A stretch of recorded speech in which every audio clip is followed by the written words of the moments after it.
mais família.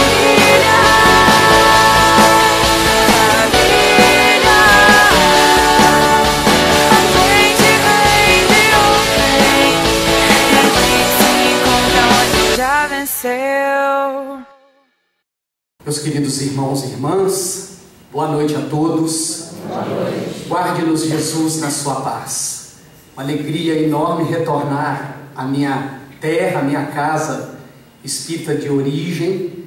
Sair daqui para o movimento espírita de Minas Gerais, de Tombos, e hoje percorrendo já vários estados do país, levamos sempre com carinho a cidade de Iguaçuí, a casa de Iguaçuí, por termos as nossas bases aqui. Corria o ano de 1905. O então considerado aluno medíocre durante o ensino médio estava prestes a provocar uma enorme revolução no conhecimento científico da humanidade. Faltava um pequeno detalhe que era buscado através de correspondência trocada com outra mente brilhante da sua época, Eisenhower, para conseguir chegar a ter um equilíbrio na teoria que se propunha, a fim de se explicar com precisão a elipse do planeta Plutão em torno do nosso Sol. Mais alguns meses de estudos, de reflexões, de trocas de informações, o então pouco conhecido Albert Einstein, confirmando os elaborados de Galileu Galilei de alguns séculos antes, lança a teoria específica da relatividade, causando um reboliço com muitas contradições no meio científico. Porém, como toda ideia que surge em seu início, ela enfrentou resistências, porque outras correntes do pensamento científico da época contradiziam os postulados de Galileu e, portanto, diziam que as assertivas de Einstein não podiam estar corretas. Mas Albert Einstein continua dedicado aos estudos e 15 anos depois, 1920, lança a teoria geral da relatividade, explicando a curvatura espaço-tempo e assim permitindo que a ciência da época fosse alçada a um novo patamar, dando-nos a conhecer, por exemplo, o ciclo de vida dos corpos celestes, especialmente as estrelas, permitindo que os telescópios investigassem o cosmos a fim de poder explicar a origem da vida, de explicar a manutenção da vida, o processo do nascimento, do crescimento, do apogeu, do declínio e daquilo que a humanidade ainda nos dias de hoje chama de morte. Através da teoria geral da relatividade, foi possível aos astrofísicos entenderem que uma estrela inicia o seu processo de vida através de uma pequena nebulosa que a ciência ainda não sabe explicar.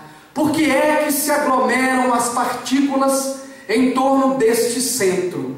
E passados um período de tempo que a ciência ainda não sabe mensurar, pois não entendeu os mecanismos em profundidade, vai surgir um novo corpo chamado de protoestrela, o que seria um prelúdio do que mais à frente vai se tornar o primeiro passo de vida deste ser monumental, gestado no cosmos, uma estrela, que quando surge, ela tem a coloração azulada, dando conta de que as fusões que acontecem no seu interior e na sua superfície, apontam que ali está uma criança, em termos cósmicos, e que essas fusões no interior e no seu exterior vão se estendendo, vão se aprofundando daí a um tempo, esta estrela que nasce criança na cor azul, vai atingindo a fase da juventude e ganha, neste momento, a coloração amarela. Olhando para o nosso Sol, é perfeitamente possível perceber que ele é ainda um jovem corpo estelar, a vagar no universo, girando numa elipse em torno de uma outra estrela maior do que ele, chamada Alcíone, carregando em torno de si o seu sistema planetário. Quando o nosso Sol chegar na fase madura da sua trajetória de vida, ele assumirá uma coloração avermelhada, dando conta de que toda aquela pujança que hoje acontece no seu interior e na sua superfície vai perdendo forças, porque chegou o momento do declínio e passado uma era de tempo que nós ainda não conseguimos mensurar.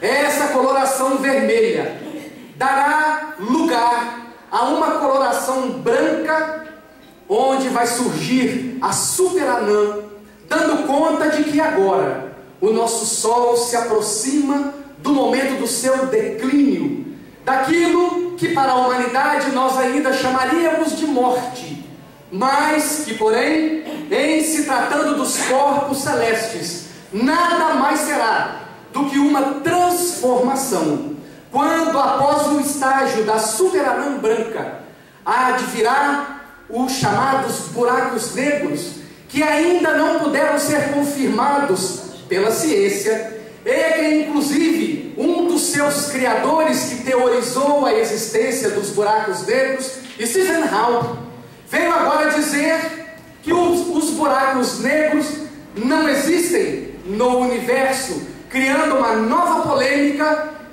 dentro da comunidade científica. Interessante perceber que desde há muito tempo na cultura humana, os homens de outrora, cientistas, profundos conhecedores, já diziam que tudo o que acontece no macrocosmos acontece no microcosmos.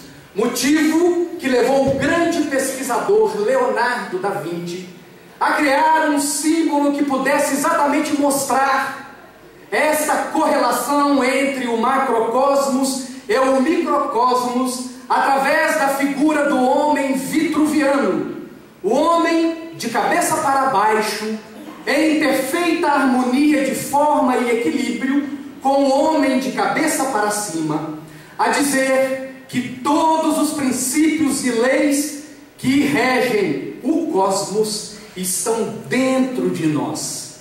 Portanto, também passamos pelo momento de nascimento, tal qual os grandes corpos celestes, um momento de crescimento, de juventude, de fase madura, de apogeu, com seu consequente declínio, para chegarmos finalmente no nosso ocaso, que nós ainda teimamos em chamar de morte. E são vários os ciclos existentes no nosso planeta.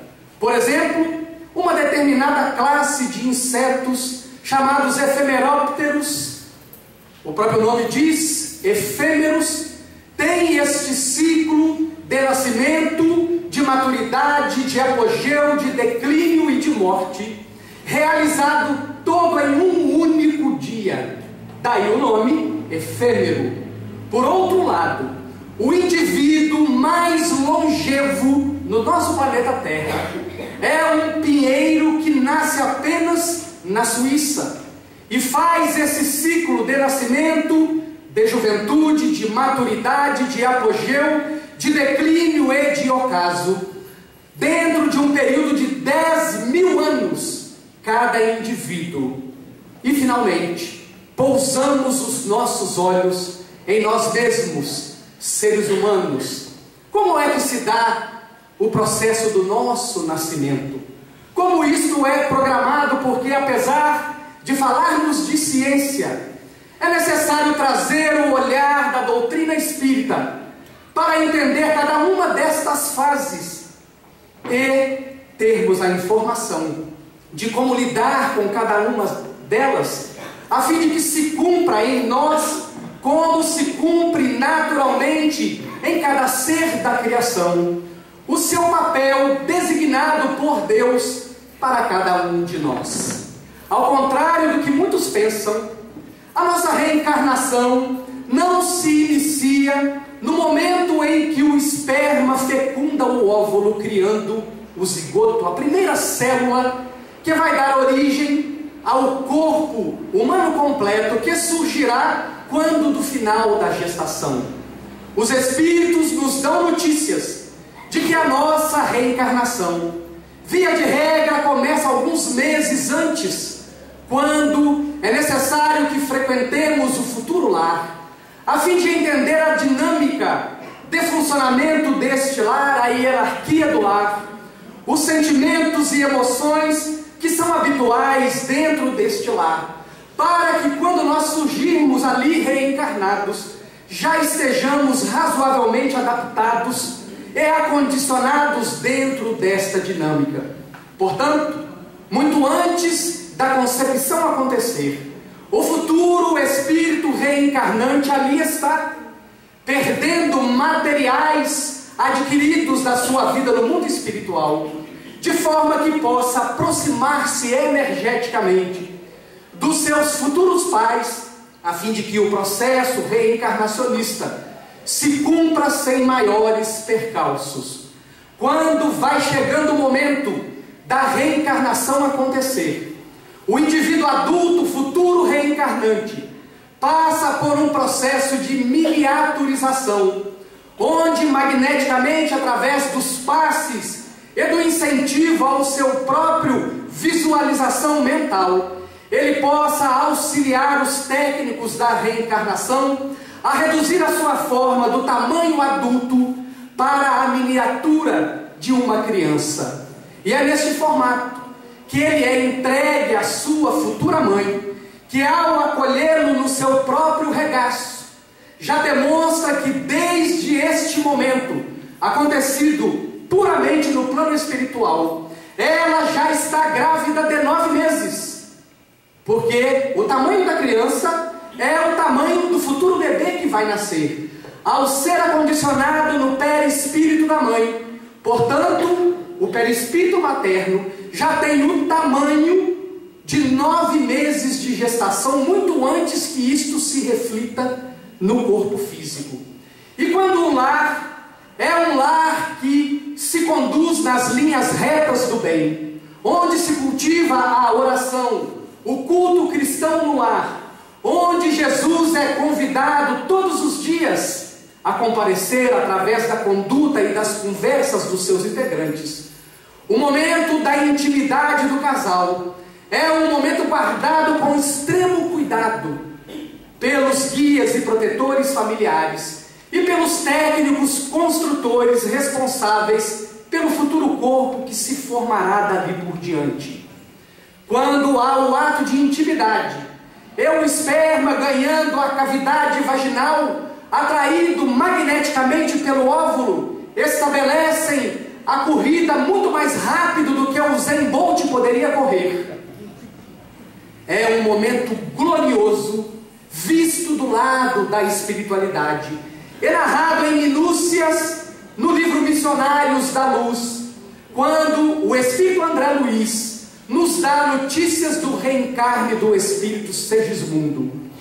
Quando o esperma fecunda o óvulo, uma espécie de fulcro magnético, um roda-moinho para ser mais claro, com intensa potência de atração, surge, atraindo o espírito que se reencarnará a partir daquele corpo. E é feita então, por esses técnicos construtores, a primeira ligação do corpo perispiritual com o zigoto. E a partir daí, os próximos 21 dias serão determinantes para o futuro reencarnante, porque é dentro desse período que acontecerá a base da formação do futuro corpo. E é um momento de grande proteção da equipe espiritual, a fim de que não hajam percalços no caminho da formação do futuro corpo. E é então o perispírito do futuro reencarnante quem vai assumir e comandar o processo da multiplicação celular, algo que a ciência não é capaz de explicar, muito menos ela é capaz de explicar por que durante a filogênese, a formação do corpo, acontece a ontogênese, aquelas formas primárias do desenvolvimento, quando é possível perceber na formação do feto, a forma do réptil, por exemplo, e a espiritualidade vem dar contas que há aí uma recapitulação para que nós não nos esqueçamos das nossas origens. Daí por diante, virá a formação do corpo de uma forma mais intensa, natural, até que aos 9 meses nós saímos de uma forma lúdica, poética. Alguém segura nos nossos pés, dá um tapa na nossa bunda e seja bem-vindo ao mundo.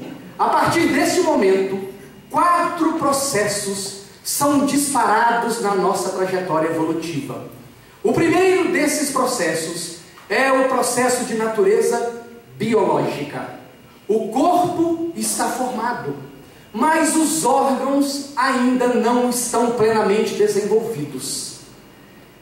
De 0 a 7 anos de idade é o momento em que a reencarnação se concretizará, porque todos os órgãos, todos os sistemas do corpo físico estarão prontamente desenvolvidos para que o espírito possa se utilizar dele como veículo. De 0 a 6 meses, a ciência vai nos apontar que há aí a implantação do eu. Com a visão espiritual, é quando o espírito reencarnante começa a se dar conta de que aquele corpo físico é seu, lhe pertence.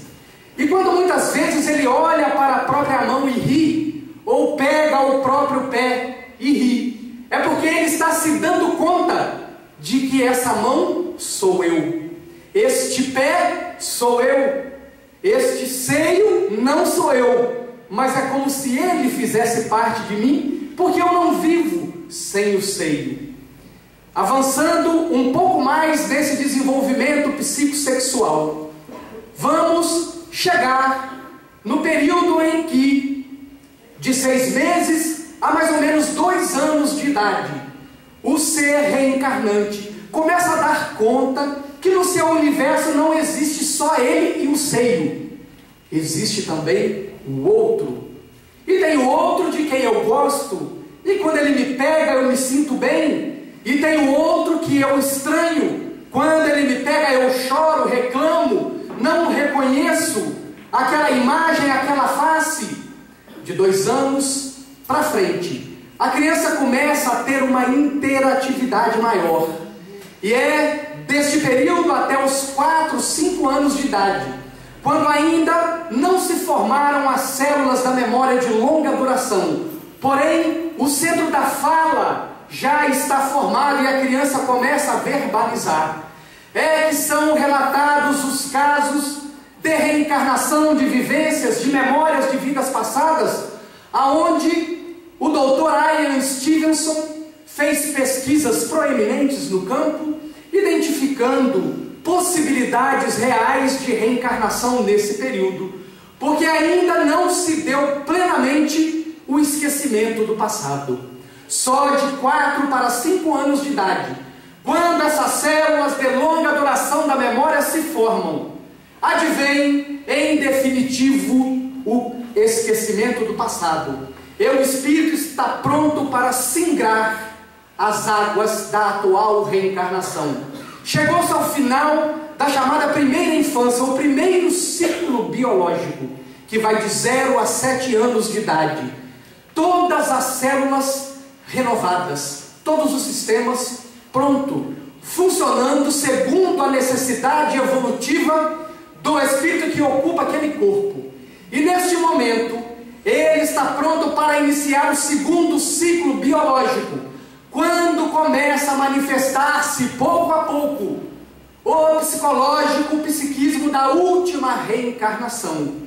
quando a criança começa a demonstrar as suas tendências, dando conta do próximo ciclo que há de virar quando chegar na adolescência, de quem ele é, de quem ele foi na última, como ele parou na última reencarnação. Chegado na adolescência, 14 anos, cumpriu-se o segundo ciclo biológico naquele corpo físico. Todas as células, neste período de 7 anos, foram devidamente renovadas, como se nós tivéssemos um novo corpo físico dentro deste período. E vai surgir o terceiro ciclo biológico, que vai dos 14 aos 21 anos, e assim de 7 em 7 anos. Nós vamos cumprindo esses ciclos biológicos, e que em cada período deste, temos um novo corpo, porque todas as nossas células se renovam. Cumprimos perfeitamente o mesmo ciclo das estrelas. Temos o momento de nascer, temos o momento de crescer, temos o momento da juventude, da maturidade, do apogeu, do declínio e do ocaso. Porém, para entender o envelhecimento do corpo, nós precisamos analisar o segundo aspecto que é disparado quando nós nascemos e choramos pela primeira vez. É que poucos de nós dão conta que é o processo energético. Os espíritos superiores indicaram a Kardec que quando nós reencarnamos, recebemos uma porção de energia chamada fluido vital, responsável pela vida orgânica do nosso corpo físico. E os mesmos espíritos disseram que reencarnados somos uma tríade: perispírito, corpo físico, e unindo esses dois corpos, um terceiro corpo chamado de duplo etérico, porque ele é uma cópia em tamanho natural do nosso corpo físico, e é neste corpo que está essa energia que vitaliza os órgãos, e que quando nós dormimos, e que se promove a emancipação relativa da nossa alma, ou o desdobramento, e quando o duplo etérico se desconecta parcialmente do corpo físico, nós temos baixa atividade no nosso corpo, porque a energia que o vitaliza não se encontra 100% agregada, processo que vai se dar quando acordamos todas as manhãs, duplo etérico novamente vitalizando todos os órgãos, estamos prontos para as atividades do dia. Repomos essa energia do fluido vital que nós gastamos nas nossas atividades, tanto as de natureza mecânica do nosso corpo, quanto as de natureza intelectual, psicológica e espiritual, no transcorrer do dia. Por isso, o nosso corpo precisa repousar, para repor o fluido vital, que também se repõe através da alimentação, da água, do contato com os animais, do contato com a natureza, e principalmente do contato uns com os outros na relação humana, nas relações humanas. Porém, como tudo tem nascimento, juventude, crescimento, maturidade, apogeu, declínio e ocaso, a nossa energia vital também passa por este processo.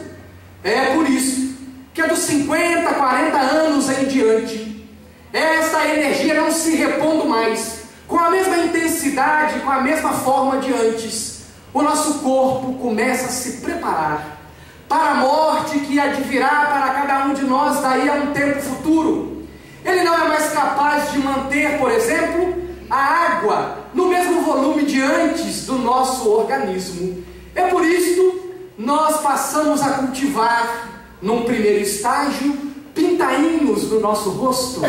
Aparecem aqueles primeiros pezinhos de galinha, que depois em alguns se transformam em verdadeiros galinheiros, tal a quantidade de rugas que o nosso rosto adquire, porque essa energia vital não consegue mais dar conta, ela não é reposta mais com a mesma velocidade, intensidade e quantidade de antes, e assim vamos, a cada dia perdendo esta energia, ela não se repõe mais da mesma forma. Vamos nos cansando, vamos perdendo autonomia. Tudo que antes fazíamos com o pé nas costas, agora precisa de maior cuidado. Andar, um ato comum, corriqueiro para qualquer um de nós, para aquele que vai perdendo a sua energia vital, é preciso fazê-lo com cuidado.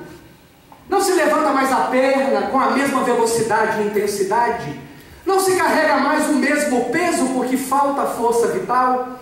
O dormir e o acordar não é mais um processo que muitas vezes nos descansa o suficiente, porque não houve a reposição energética necessária, e assim a vida inteligentemente vai retirando pouco a pouco a energia de nós, para que o terceiro processo ao qual nós estamos submetidos na vida material consiga se dar de uma forma que nós possamos absorver, que seja palatável para o nosso espírito, que possamos refletir e meditar a respeito dele, que é o processo de natureza psicológica, sobre o qual falaremos em seguida.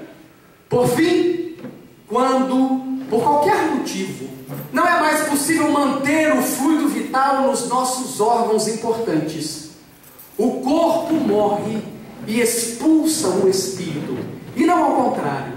Não é o espírito quem deixa o corpo, é o corpo que, não tendo mais condições de manter a vida, expulsa o seu hospedeiro, de forma que então a disjunção celular possa acontecer em toda a sua pujança e plenitude. Por isso, nós morremos. O terceiro processo que se dispara quando nós reencarnamos é o processo de natureza psicológica. Como nós citamos no desenvolvimento do próprio corpo, a criança dá conta de 0 a 6 meses de que aquele corpo é dela, mas ela já sente desde o ventre o impacto de como o lar acontece, das dinâmicas de relacionamentos dentro do lar. Problemas de natureza perinatais, que são aqueles em que o reencarnante, quando está se fixando no conjunto celular que está sendo criado, percebe, por exemplo, a rejeição materna, ou a rejeição paterna, ou percebe as competições e os combates dentro do lar, quando o lar é desequilibrado, levando seus membros à contenda, à discussão, à briga, quando o dinheiro não é bem administrado dentro do lar, todos os impactos emocionais vão atingir o ser reencarnante, e muitas vezes vão deixar sulcos profundos na sua alma, sulcos estes que se manifestarão na forma de traumas e conflitos na fase adulta, porque quando nós reencarnamos, nós nos preparamos psicologicamente para lidarmos com o ambiente familiar. Entendemos que a mãe é aquela criatura que cuida de nós incondicionalmente, que é através dela que nós nos alimentaremos, que teremos a segurança do seu seio, do seu abraço, do seu cheiro, tal qual o animal que exala quimicamente o seu hormônio, atraindo as suas crias para o momento de mamar, assim também se dá com o ser humano. E quando nós percebemos emocionalmente que essa imagem que está com uma forma de arquétipo dentro de nós não se manifesta na prática, instalou-se o conflito entre a mãe que nós imaginávamos ter no processo da reencarnação e aquela que se manifesta na prática, no dia a dia, impactando em nós. No período da primeira infância, de 0 a 7 anos de idade, que Sigmund Freud, o pai da psicanálise, vai dizer estar o grande manancial dos conflitos dos seres humanos adultos. É aí que nós ainda não compreendemos aquilo que Kardec vai chamar, no comentário à questão 685 de O Livro dos Espíritos, da arte de formar os caracteres, a arte de formar o caráter, porque caráter se forma com exemplos.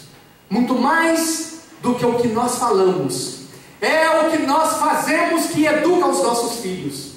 É a forma como nos comportamos, as emoções que demonstramos, que vai dizer para eles se o eu te amo é realmente verdadeiro.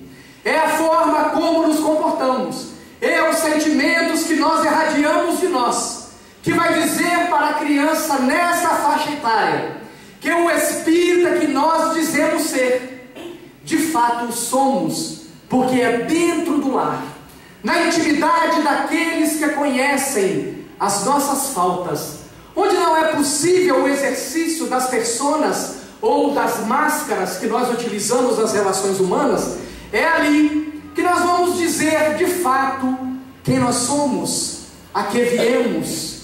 E quando chegar o período da segunda infância, de 7 a 14 anos de idade, o momento em que o jovem vai elaborar os seus próprios conflitos, somados àquilo que ele acompanhou dentro do próprio lar, no comportamento dos seus pais, dos seus irmãos, da professora na escola, ou do lar do vizinho onde ele frequenta porque é amigo, e observa lá o comportamento dos pais do seu colega, que juntando tudo isso, ele se mostrará tal qual era na última reencarnação. Por isso tantos comportamentos discrepantes. Aonde está aquela criança meiga e dócil da primeira infância? Aonde está aquela criança cordata e sorridente, prestativa da primeira infância? Nós, com o nosso comportamento psicológico, ajudamos a transformar aquela criança, acendendo-lhe os conflitos e os traumas que ela já trouxe de outras reencarnações, e criando aquele adulto conflituoso que já se manifesta no adolescente. Na próxima fase, virá o momento em que ele ganhará o mundo, se achará super-homens e mulheres maravilhas, os pais caretas, quadrados, eu sei de tudo, eu dou conta de tudo, porque agora todos os meus órgãos estão maduros e eu consigo me manifestar psicologicamente em plenitude. Ninguém sabe mais do que eu, ninguém pode mais do que eu. Aquele que tenta me frear é visto por mim como um adversário a ser vencido. Culpa dos pais, que estimularam a competição desde a mais tenra idade. Meu filho, você precisa ser o número 1 para que você tenha sucesso na vida. Você precisa ser o número 1. E quando nós dizemos isso aos nossos filhos, estamos também dizendo subliminarmente que todos os outros devem ser vencidos, porque o número 2 é o primeiro dos últimos. Só serve se for o número 1 para se ter sucesso. Você precisa vencer os seus competidores. E vamos assim preparando este ser para a próxima fase, que vai se completando junto com o ciclo biológico, junto com o ciclo energético. E quando começa o momento do envelhecimento do corpo, ele se dá conta de que agora o corpo não responde mais, o cansaço lhe acomete. Ele olha no espelho, vê um pé de galinha, vê um galinheiro, vê a lei da gravidade atuando no seu próprio corpo e puxando tudo para baixo. Mas a imagem que ele construiu de si mesmo no seu próprio ego lhe dá conta que na maioria das vezes ele ainda se vê psicologicamente com 25, 26 anos de idade. Mas quando ele vai dar uma ré no carro, que ele vira o pescoço, o torcicolo lhe diz: você não tem mais a elasticidade muscular de antes, porque a imagem que você teima em não enxergar no espelho é a sua imagem psicológica, é a necessidade de aprender a envelhecer psicologicamente, que é simplesmente um processo de entender as limitações do próprio corpo físico, de entender que agora o corpo impõe limitações, e ao impor essas limitações, a forma de pensar e de sentir deve acompanhar essas mudanças. Quando nós construímos a casa, no auge, no ápice da nossa força, aos 30 anos de idade, nenhum de nós considera que vamos envelhecer, que vamos ter dificuldades, que vamos precisar, às vezes, usar um andador, uma bengala, ou sentados numa cadeira de roda, que a porta do banheiro podia ter sido um pouco mais larga, para oferecer conforto, que a cama podia ser no local mais fácil, o guarda-roupa mudado de lugar, porque nós não vamos envelhecer psicologicamente, mesmo num corpo encarquilhado. E está aí os indivíduos da terceira idade dando conta disso.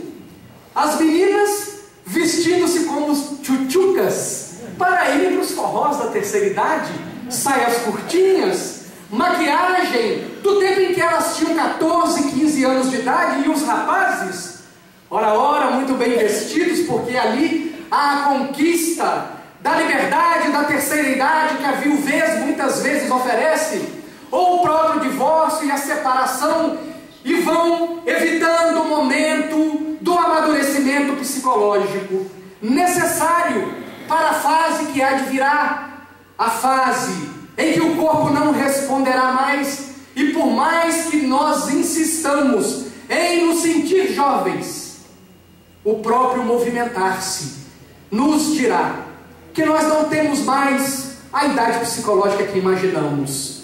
O espelho, não haverá botox que dá jeito, não haverá nenhuma substância capaz de apagar as nossas rugas, a não ser as expressões caricatas que nós observamos nas pessoas que não conseguem envelhecer psicologicamente e recorrem à cirurgia plástica, tornando aberrações de beleza, julgando-se maravilhosas, com o nariz torto, os lábios grossos, muito distante da beleza natural de um ser humano. O que comprova que o envelhecimento do corpo não foi acompanhado pela maturidade psicológica, pela forma de se ver, pela forma de se pensar. E quando uma pessoa envelhece na família, provoca o mesmo impacto de quando um doente grave se instala na família. Toda a família envelhece junto, toda a família adoece junto, porque aquela doença vai provocar mudanças de comportamento e hábitos em toda a família. De ordinário, quando a família cuida amorosamente do seu idoso, ela se volta para que toda a casa gire em torno dele. E aí está o grande ponto. Aqui Santo Agostinho, em o Evangelho segundo o Espiritismo, vem nos falar da ingratidão dos filhos para com o pai, como uma das piores faltas que o espírito pode cometer. Porque afinal de contas, os pais foram os oportunizadores daquela reencarnação. Mal ou bem, é graças aos pais que ele está ali, tendo a oportunidade de evoluir, de crescer em espírito e verdade, de cumprir os desígnios do pai que foram planejados antes do seu surgimento no corpo físico. E Santo Agostinho vai dizer que o filho que não trata bem do seu pai, que não cuida bem dos seus pais, muito provavelmente terá nos seus próprios filhos a lição dura, mas necessária, para ensiná-lo a lei da gratidão, de que nós precisamos cuidar amorosamente daqueles que cuidaram de nós, precisamos nos dedicar a eles. Porém, a psicanálise vem fazer um apontamento dos mais importantes para todos nós. Não é aconselhável que nenhum membro se torne cuidador do seu doente e do seu velho, sob o risco de ele próprio adoecer após o desencarne daquele ser.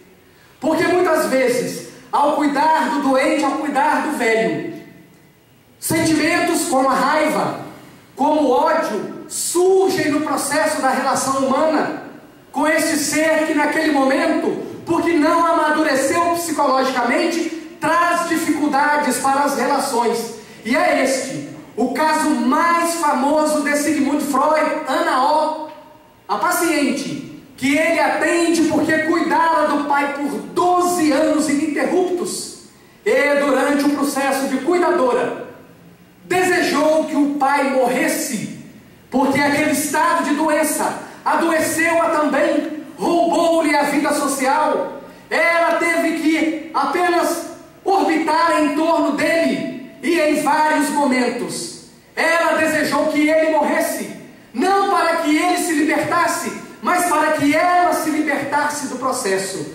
gerando um enorme complexo de culpa que, somatizado em seu corpo físico, a fez procurar então um jovem doutor neurologista que aplicava a técnica de Jean Charcot da hipnose no seu consultório e conseguia efeitos mirabolantes de cura nos comportamentos, nos traumas e nos conflitos. E é este caso que nós precisamos olhar com cuidado. Se a família não puder pagar um cuidador, que os seus membros então se revezem, a fim de que não pese nos ombros de ninguém o movimento de cuidar do seu idoso ou do seu doente. Mas, egoístas que ainda somos, quando alguém dentro da família assume esse papel, prontamente nós nos retiramos de campo, esquecidos de que somos filhos. Devemos a gratidão também a eles. Eles também forneceram um corpo físico para nós. Corpos produzem corpos, e se a nossa reencarnação está aqui, nos oportunizando a evolução, é graças a esse casal que permitiu a nossa chegada aqui. Conforme André Luiz nos mostra no livro Os Missionários da Luz, é um processo que nem sempre é dócil, suave.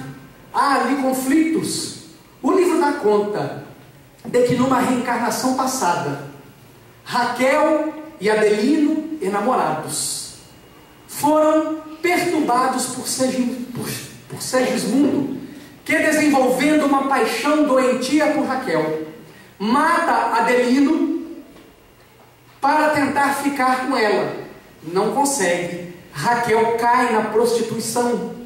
E quando eles desencarnam, entram num ciclo de ódio no mundo espiritual, que durou várias décadas, até que a misericórdia divina resolveu atuar, uma vez que os complexos de culpa ali movimentados abrandaram.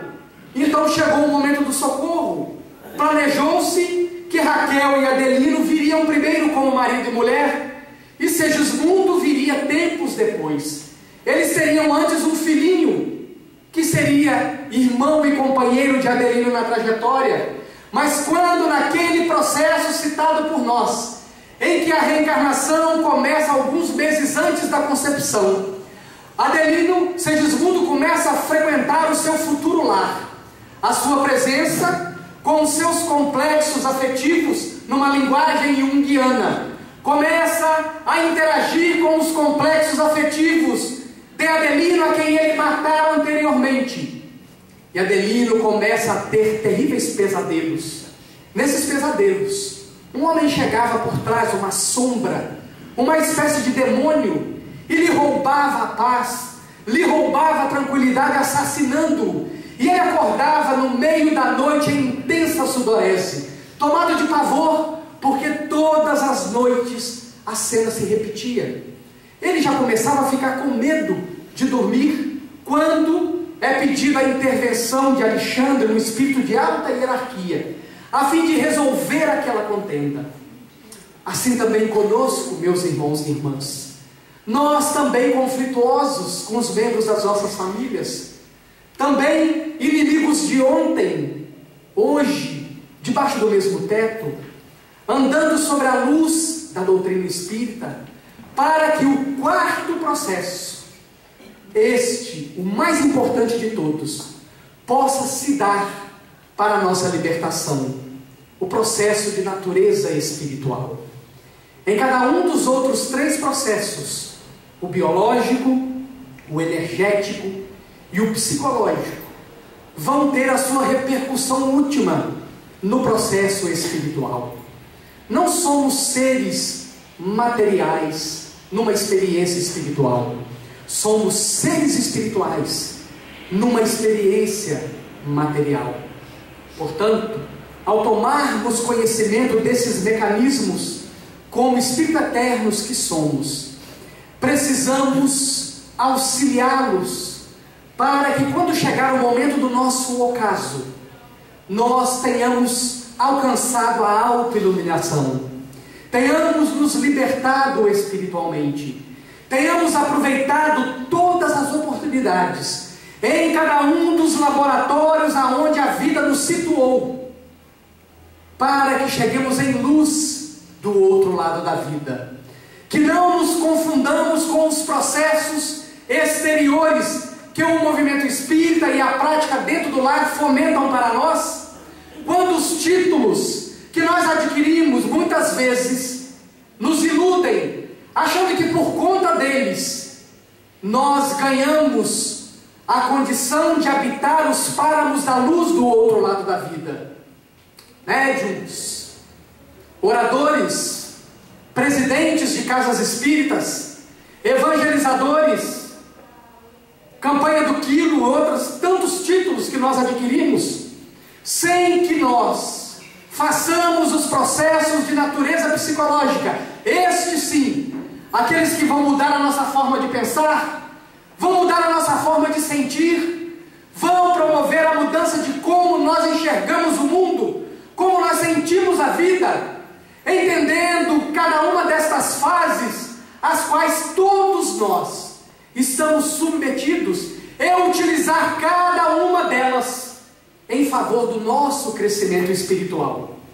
Para que, no momento em que fecharmos os olhos para o ocaso, quando o momento de nós deixarmos este escafandro, a vestimenta física, que nós conhecemos pelo processo de morte, mas que quando Einstein traz a teoria geral da relatividade, é que ele vai dizer que agora a matéria não é mais, como eu aprendi no primário, apenas aquilo que ocupa lugar no espaço e fere os sentidos, mas trazendo um novo conceito: matéria é energia, e energia é matéria. Portanto, a energia jamais se extingue, ela se transmuda. O mesmo processo que acontece com os corpos celestes, eles não se extinguem, eles se transformam, eles se transmudam. O efemeróptero também, nesse ciclo de 24 horas, ele não morre, ele se transforma. Nem o pinheiro da Suécia, no final de seu processo de 10.000 anos, ele morrerá, ele se transformará de matéria em energia. O mesmo processo que se dará conosco quando advier a disjunção celular, quando a energia do fluido vital não conseguir mais manter o agregado celular junto e funcionando, nós passaremos por um processo de transformação, e chegados do outro lado da vida, precisaremos que aconteça conosco o mesmo que aconteceu com Leocádia de Oliveira. O Espírito Irmão X nos conta uma passagem das mais interessantes. Estava ele numa colônia espiritual, quando ali chegaram 80 idosos recém-desencarnados. Cada um trazia no seu perispírito a marca da sua morte, da causa da morte. E alguém com uma prancheta na mão fazia uma breve avaliação, e na sequência aquele idoso examinado passava e ia para um atendimento que lhe indicava aonde ele daria prosseguimento ao seu tratamento no mundo espiritual. E assim aconteceu com 79 idosos, até que chegou na última. Era uma senhora de mais ou menos uns 80 anos de idade, encurvada, como todos nós nos encurvaremos no decorrer do tempo, porque não temos mais força para manter o esqueleto ereto. Ela estava encurvada, e o apontador da prancheta começa a ler o que estava escrito, e na medida em que ele lia, ela ia rejuvenescendo, rejuvenescendo, rejuvenescendo, até que no processo final da transformação energética, a qual nos referimos ainda há pouco, ela assume o esplendor dos 23 anos de idade da vida física. Irmão X ficou absolutamente surpreso e impactado com aquele fenômeno que ele nunca havia presenciado antes. E questionou ao seu instrutor: mas o que é aquilo? O que foi que aconteceu? O instrutor, sorrindo, pega-lhe a mão e lhe diz: é muito fácil, vamos compreender. Vai até onde estava o apontador com a prancheta, que fazia uma espécie de checklist. E quando pega a prancheta, ele lê em cima: nome, Leocádia de Oliveira. Profissão, professora. Tempo de vida na Terra, 80 anos. Tempo de horas na Terra, tantas 1000 horas correspondentes aos 80 anos. E no checklist constava: tantas horas de alimentação saudável para a manutenção do corpo físico, tantas horas de sono reparador para a manutenção do corpo físico, tantas horas de vestuário adequado para a manutenção do corpo físico, tantas horas de trabalho material de forma lícita, honesta e justa, tantas horas de higiene dedicada ao corpo físico, tantas horas de leitura edificante, de conversa no bem, tantas horas de frequência na casa espírita, tantas horas de leituras, tantas horas de ação no bem. E quando o checklist acaba, o instrutor do irmão X lhe diz: percebeu? Quando nós aplicamos o nosso tempo para o outro, nós não contamos tempo para nós mesmos. Por isso, aí está o segredo da juventude, que nós ainda do lado de cada vida não logramos observar.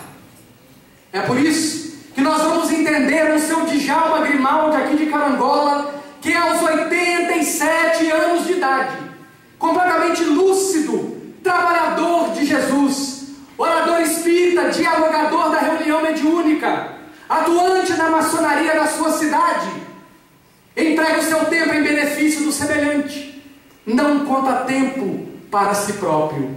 Vamos nos deparar também com a figura do ilustre e notável Divaldo Pereira Franco, também aos 87 anos de idade, dando mostras de uma mente que funciona à perfeição, porque aplica o seu tempo em benefício do semelhante. É a família de Divaldo, é composta por mais ou menos 3.000 membros, aqueles que fazem parte da mansão do caminho, e nós reclamando de um idoso que envelheceu e que está trazendo dificuldades para dentro do nosso lar. Falta-nos, meus irmãos e irmãs, trazer Jesus para o nosso interior, trazer Jesus para a nossa conduta, fazer com que Ele guie os nossos passos, porque é isto que os espíritos superiores disseram em resposta a Kardec na questão 621 do Livro dos Espíritos. Qual é o ser mais puro que Deus nos ofereceu para ser modelo e guia? Jesus. Uma palavra simples, a solução final para todos os nossos traumas, para todos os nossos conflitos, para todos os relacionamentos humanos. Jesus e o seu amor incondicional. É por isso, meus irmãos e irmãs, é tempo de não mais tergiversar, é tempo de abrir coração e psiquismo e dizer a Jesus, talvez como nunca dissemos antes: vem, Jesus, divino amigo, vem trazer a sua paz. Só tu és o nosso abrigo, que venturas mil nos traz. Vem, ó meigo Nazareno, este mundo consolar. Vem com teu olhar sereno toda a terra iluminar. Afasta, Senhor, do mundo a guerra, do chacal devorador, que destrói tudo na terra, espalhando luto e dor. Há gemidos de aflição, Já não há mais primaveras. Criancinhas pedem pão. Homens lutam como feras. Vem, Senhor. Vem reflorir os caminhos. Vem, Senhor. Vem perfumar corações. Extermine a dor. Cale os canhões. Vem, Senhor. Com teu amor tão profundo, ilumine as nossas consciências. Faça feliz ao mundo. Que todos nós sejamos felizes em Jesus, hoje e sempre. Muito obrigado.